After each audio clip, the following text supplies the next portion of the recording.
has been more than 25 years since a young mother was last seen here in Vegas, and her daughter is still searching for her as if it were yesterday. Time has erased many clues as to what may have happened to Camille Dotson, but it is not stopping her daughter Ashley in her quest for answers.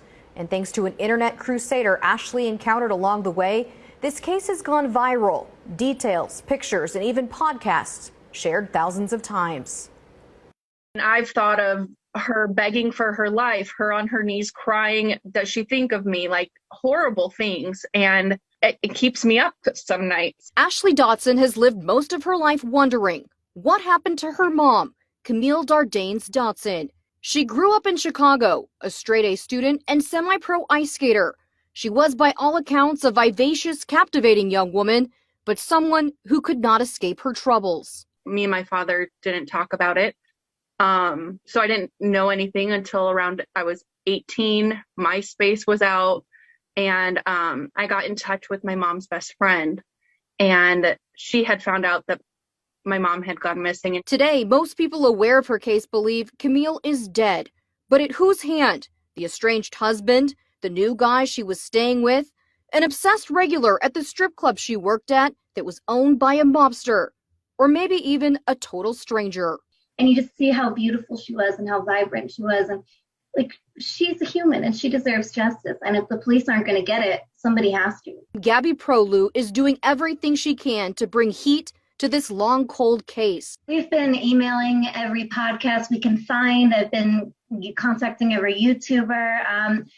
Before this, there was nothing. There was not even a newspaper article on her anywhere. Though her disappearance was never reported on, Camille was once the center of the news world, appearing on Good Morning America in 1985. After I met Gary, there was never any doubt. Her marriage to Gary Dotson made national headlines. 21-year-old Camille was captivated with Gary, an infamous convicted rapist whose accuser recanted her story after he spent 6 years in prison.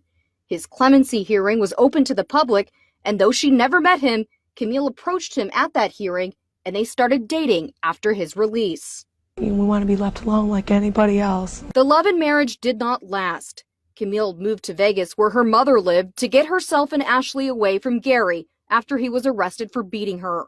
The single mom with no higher education and no real job history worked a string of bar and diner jobs, eventually dancing at the Crazy Horse Strip Club and Crazy Horse 2, strip clubs owned by mob member Tony Albanese.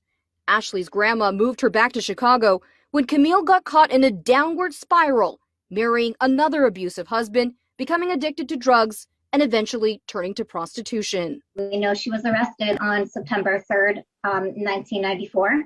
She was released the next day at around 4 p.m., never seen again. It would be 7 months before a missing persons report would be filed by Camille's mom, who moved back from Chicago to search for her daughter. On April 27, 1995, a Metro officer wrote, "The investigation has failed to reveal any reason to believe the missing person has disappeared due to foul play or suspicious circumstances." I think that we get closer every single day. We just have to keep working on it. And we are. I mean, it's been 2 years and we still haven't slowed down or given up. We finally just got a detective assigned to the case for the first time in over a decade. As Camille's case has been thrust into the spotlight online, Ashley and Gabby have found former friends and coworkers who have provided details like where she lived, stayed, worked, and spent time. If the police had done just what we're doing without any law enforcement training at all, if they had done this 20 years ago, we might know now, but they just didn't take it seriously. And it's horrifying to me. Gabby and Ashley believe it is most likely Camille was the victim of domestic violence. The last man she lived with cannot be found. So we haven't been able to contact him or get into touch with him at all. Ashley says no matter what happened to her mom, even if she met a gruesome end, knowing will help give her closure. I think it would help heal that part of my heart that just holds out that hope. Ashley says through investigating the disappearance of her mom, she's found true family. She now considers Gabby a sister. They work on the case together every day and don't plan on stopping until they uncovered what happened in Vegas to Camille Dotson. However long it takes, it's worth it because that's a human being out there, and she's a daughter and a mother and a sister and people loved her. And, you know, she deserves justice and Ashley deserves answers. It's just, it comes down to that. Fox 5 reached out to Metro asking to speak to the detective now overseeing this case. Though it's been 25 years, a police spokesperson tells us that they do not comment on open investigations. And, quote, the LVMPD missing persons detail will continue to investigate any new information about any missing persons case. Anyone with information about the disappearance of Camille Dotson is urged to contact LVMPD missing person detail at 702-828-2907 or email missingpersons@lvmpd.com.